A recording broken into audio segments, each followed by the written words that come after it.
On a February night in Pensacola, Florida in 1978, police officer David Lee saw an orange Volkswagen leaving the parking lot of a closed restaurant.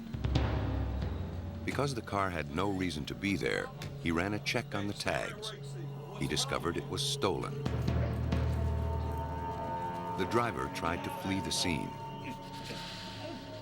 After a chase and a struggle, he was apprehended. Police found stolen credit cards and several fake IDs in the car. The driver was taken in for questioning. The man flashed a student ID, but police determined that it too was stolen. After 2 days in custody, he finally decided to tell police his real name, Theodore Robert Bundy.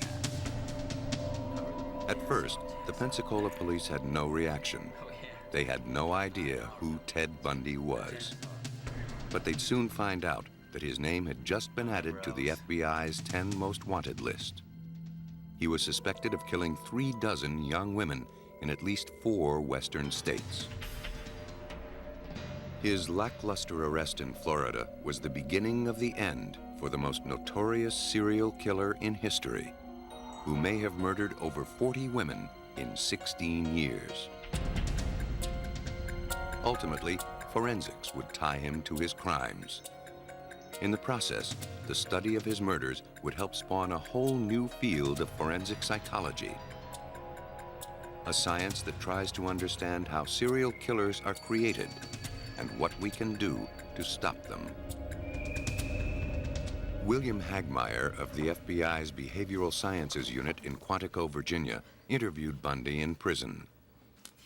He was probably the most efficient killing machine that we've seen amongst the serial murderers that we've studied.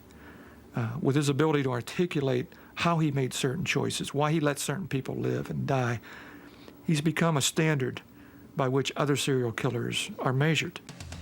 So enormous were Bundy's crimes that they defied traditional crime-solving tactics. It wasn't until after he was caught that the pieces began to come together.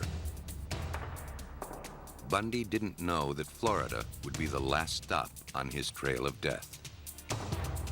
He arrived on January 7th, 1978, after escaping from a Colorado prison where he was awaiting trial for murder.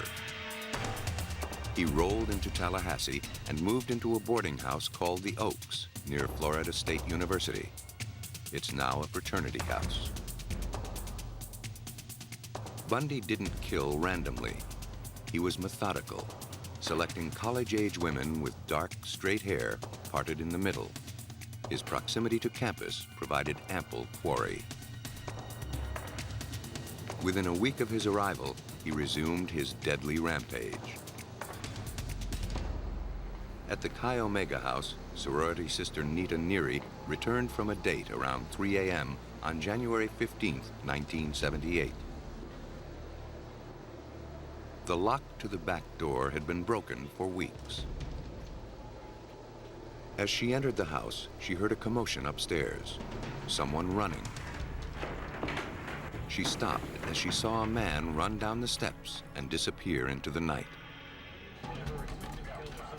Then she realized someone was hurt. At 3:15 a.m., the campus police answered a frantic and garbled call for help from the sorority house. Bill Taylor was one of the first officers to respond.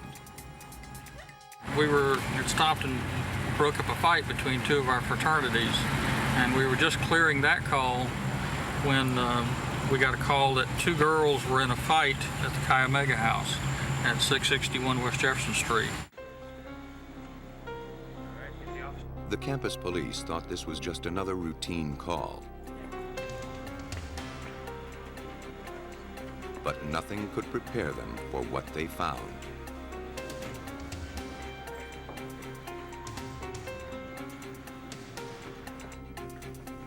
The house mother told the officers 2 women had been attacked. After calling paramedics, police investigated the rest of the house. An officer found Margaret Bowman in her bed. She'd been bludgeoned, then choked to death with a stocking. Down the hall lay another woman. Like Margaret Bowman, Lisa Levy had been sexually assaulted, then beaten. In his fury, the killer had left bite marks in her flesh. She died en route to the hospital. While paramedics tended to the injured, police tried to make sense of the scene. Officer Taylor had never witnessed anything so brutal. You're thinking all kinds of different things when you're going through there, and just how in the world could somebody do what was done to those victims in that manner while they slept in their beds. The women never saw their attacker. But Nita Neary, who escaped a similar fate by mere seconds, described him. He was of medium height, wearing a navy pea coat and a knit cap. He carried a club.